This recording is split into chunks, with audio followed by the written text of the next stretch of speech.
Hello everyone, this is my driver. He has me going like this. Keep your eyes on the road, bucko. Okay, and I am here. Ooh, I need to get my hair did. Okay, she got it beautiful for me, but I need to get a color. I didn't feel like sitting in the chair that long last week. But about my appointment, let's cut to the chase. I am happy to announce that there are no drains any longer. I am so happy. So I only have 2 Band-Aids in place at this time, one on each side. I also still have some stereo strips across each side that are still there. They're slowly coming off on their own. And I still have 1 spot of glue left on my abdomen. And some stitches. I still have some stitches up here and my chest. But everything is improving. So that is wonderful, wonderful news. I do not have my stamina back by any means. I'm still napping quite a bit and laying around. She said that's to be expected, especially after undergoing 2 surgeries. That's probably still going to take about another month or so to get back up and going, semi-normal. She said that I could slowly now return to a little bit of a workout routine. Now that is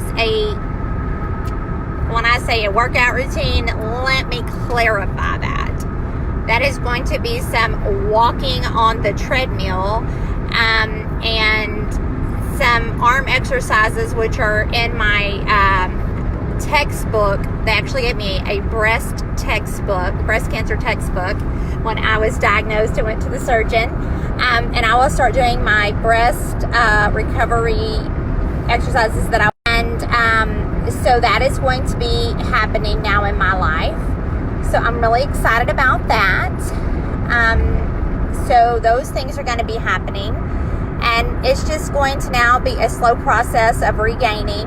I am still 4 weeks out, she said, from I'm going to be getting an appointment upcoming with my medical oncologist again, and then with my muscle doctor again, and then with the OBGYN who did the other surgery. Appointment this afternoon, and we're going to get an update on her. So thank you for all the prayers. Please keep them coming. So let's see. Was that all the updates that I had? Any more updates? Oh, Brian let me blow dry my own hair today. So I know my husband has been a wonderful beautician, but I did get to blow dry my own hair. I'm very excited about that. Some of you may not. It's a big step to get to hold the blow dryer and blow dry my own hair. So I've been telling you about how I got to where I am and what has been happening in my life and those things. And I think I was pretty distracted the other day, and I'm sorry about that because so many things have been going on in my life. Otherwise, life doesn't stop just because you get cancer. Everything still keeps happening around you, and your life just keeps going. So even though I was getting surgery and all of these things, my kids' lives are happening. We have a business. My husband's still doing his business, and everything's still happening all around me, even though I have cancer. It's just they're trying to, in a lot of their own ways, protect me from things and that kind of thing, but it's still happening. So I'm sorry for the distraction yesterday and really not being able to focus on where I was. Share the testimonies that I mentioned from Siobhan, and on the end of that testimony is the video that I saw in church, and that is what had taken me to talking about why and asking the Lord why. And that really kind of brought me into where I was with seeing it as a transformation versus a destination. So something I had to kind of look at and I had to think about it myself was that I lost my own dad to cancer. And when they found his cancer, he had prostate cancer, and I had begged him to go into the VA and have an Agent Orange screening. He said he wasn't going to do it, and I asked him to do it just for other veterans. He said he was well, he didn't have anything wrong. Well, come to find out, long story short, they found out he had stage 4 prostate cancer, and they gave him 6 months to live, probably less. So with that, he initially gave up. He kind of just threw his hands up and he said, that's it, I'm just going home to die. But then he decided, you know, he wanted to live, and at that time, my brother hadn't had any children. At that time, he just wanted to live so that my own girls could remember him and have their own memories of him. And so I watched him be a fighter, and I watched him change. I watched him transform, and I watched him really, like, I had not seen him express that love as much as he had before. People who knew my dad, you either liked him or you didn't. I mean, it's just kind of how it was. He was a little rough around the edges, but he was a teddy bear inside, and he had a heart of gold to me, and I was daddy's little girl. Anybody who knows me knows that, and anybody who knew my dad would tell you that. And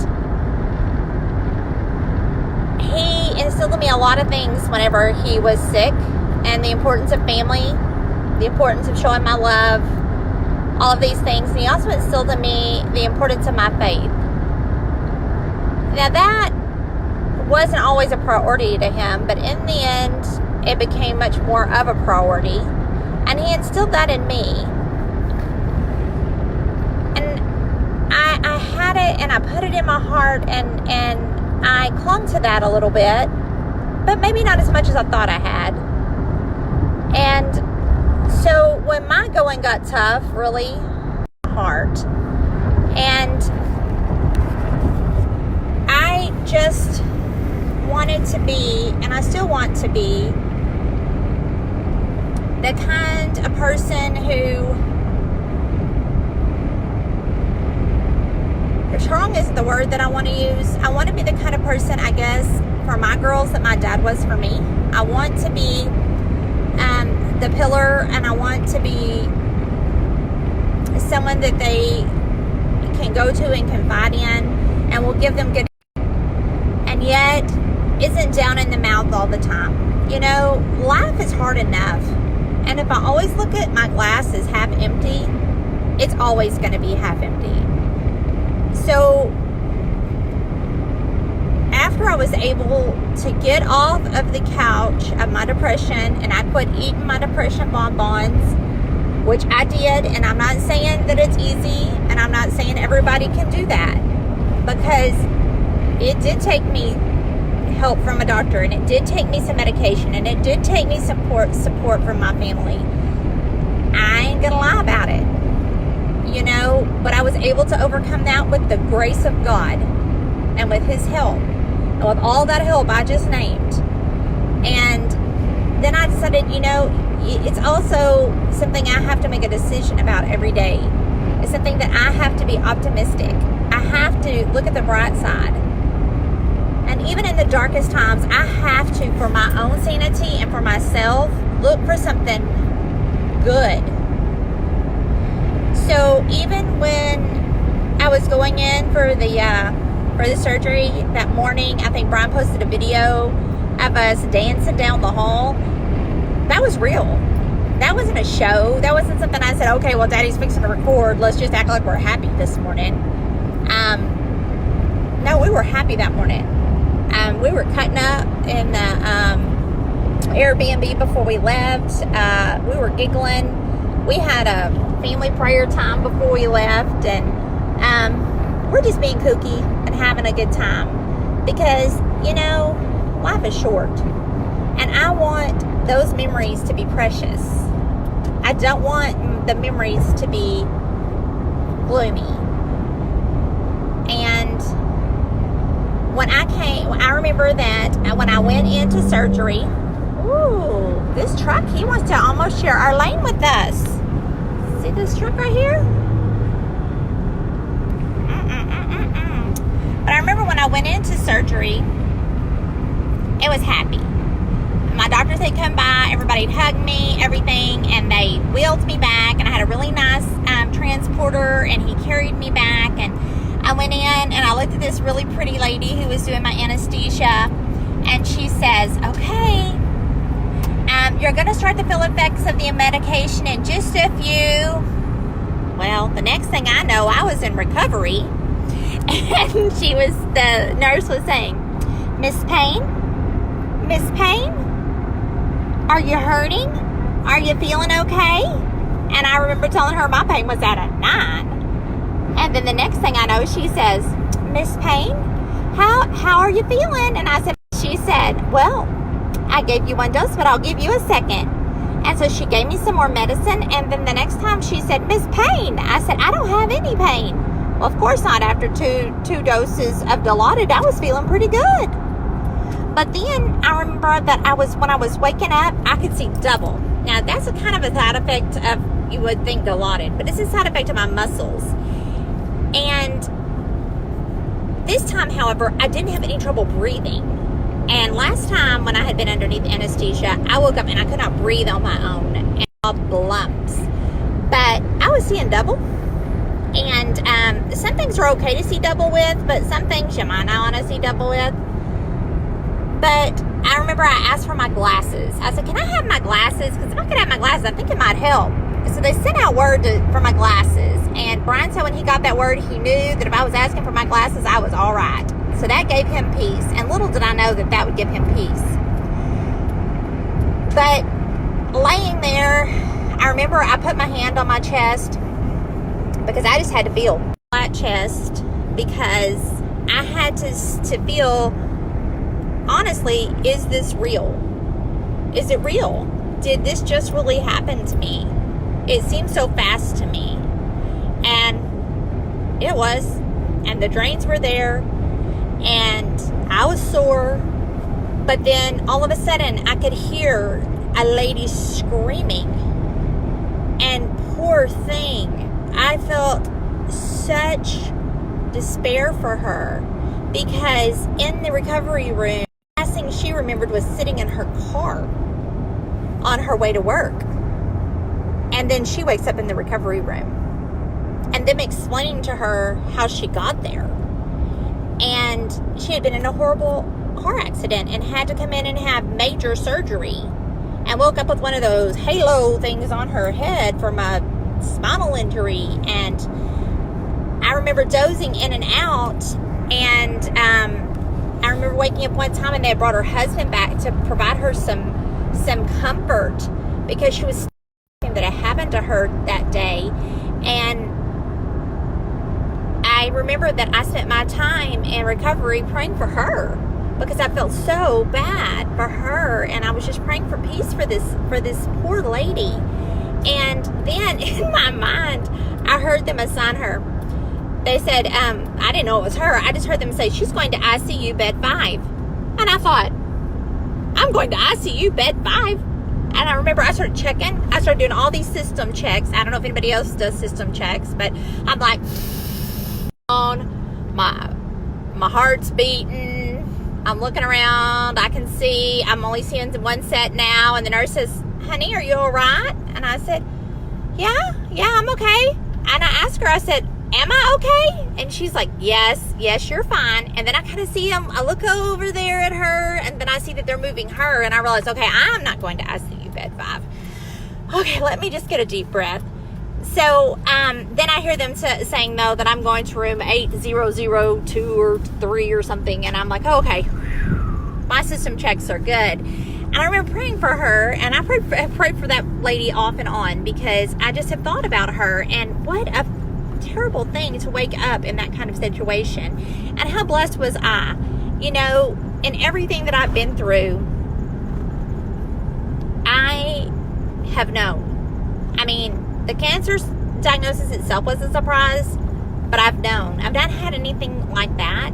Like I go to bed and then I wake up and all this terrible thing has happened. You know, I've had some choices in the matter. This poor lady had no choice, you know, and I've thought about her quite a bit.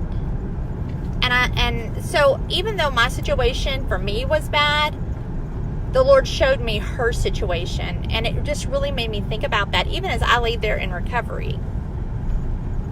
And so then, as they're taking me from the recovery, they tell me, okay, now you're going to get to see your family on the way to your room. And I was really excited. I was like, okay, I'm going to get to see my family. And so they come and they get me, and they are wheeling me through the same transporter who carried me that morning.